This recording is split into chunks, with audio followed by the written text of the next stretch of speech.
Hello, my name is Juan Pablo Lavao from 11A, and today I'm gonna present to you my TED Talk. To be honest, this is not going to be a happy talk, but I think that it would be kind of necessary for us to extend to open our minds and to, yeah, like to understand and to know our own rights. To once and for all, it's to see our secret enemies who attack from the shadows and protect themselves behind a badge and a gun, will they abuse of their comforts and their position in front of us, the simple mortals. From the neighborhoods of Bogota to the favelas of Rio de Janeiro, the illegitimate use of force by the police can result in death, injuries, and injustice, as we have seen so many times in the United States and elsewhere. Police sometimes kill or seriously injure people in the course of arrests fueled by racism or simple abuse of force. In countless other cases, police are too quick to resort to force to control protests or demonstrations that with the use of some tools or gadgets like batons, tear gas, and rubber bullets that are always the first. These gadgets are always the first solution and the first conduit to solve the problems and the protests, for example.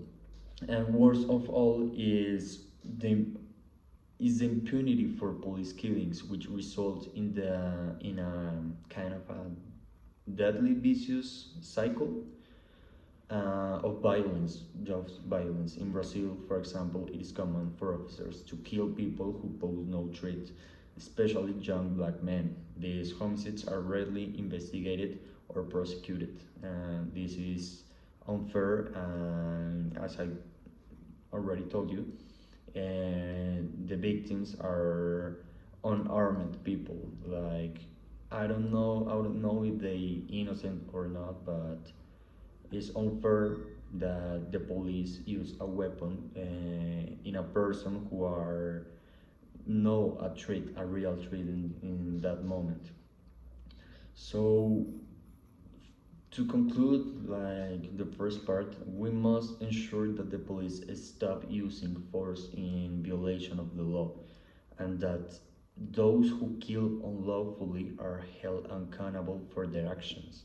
Enough for the excuses. That is why it's so important that you know your rights and that you know what the police are authorized to do and what they are not.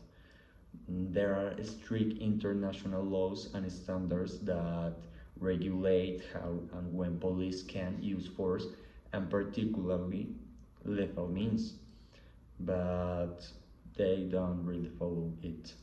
Based on research, I found that the UN basic principles of the use of force and firearms by law enforcement officials are the key international instrument on the use of police, on the use of force by police. The most important thing to remember is that state authorities, including the police, have the ultimate obligation to respect and to protect the right to life. Under international law, police officers should never use lethal force except as a last conduct, yeah, as a last resort, and that is when is strictly necessary to protect themselves or others from imminent danger or death or serious injuries, and only if other options to reduce the danger are insufficient or not enough. Many of homicides that we have seen police committing around the world clearly do not meet this criteria.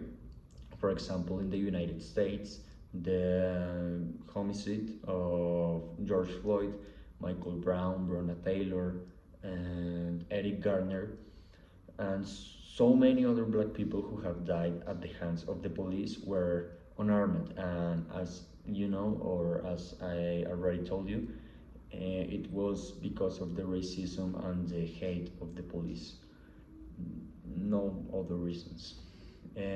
All governments have an obligation to incorporate international human rights law into their national legislation, but many have not done so adequately and have not limited the use of lethal force to situations where it is strictly necessary to protect the lives of others, and it doesn't requires officers to use the minimum force necessary to resolve a situation. For example, in the United States, 9 states have no legislation whatsoever regarding the use of lethal force by law enforcement officers. The origin of this talk, to be honest, is the result of personal experiences that is in things that I have seen. I must I think I must admit that I was in the wrong place at the wrong time, and this because I was an spectator, just spectating like illegal activities, illegal pits, and I saw how the police intervened on people there, using weapons and mistreating those who were present. We cannot prevent this from happening or make the human being a non-sinfully being like a god or an angel or I don't know, but we can raise our voices and enforce the laws which are that's what they are for, to be fulfilled, not only to limit us but also that they are also to protect us and to limit to a certain extent to the state. So it was a kind of short talk.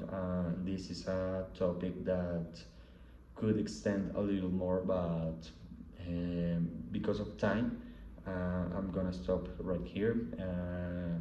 I have to say thank you to all the people who are seeing this video, to this TED Talk, and to, yeah, thank you for all your attention. I hope that this message that you learn something about this and you start like thinking in other way, just because it is necessary. It is necessary because we have to know our own rights and other people's rights. Yeah. So thanks for your attention. It was a pleasure to do all of this, to being here and talking about this topic. Thanks for your attention.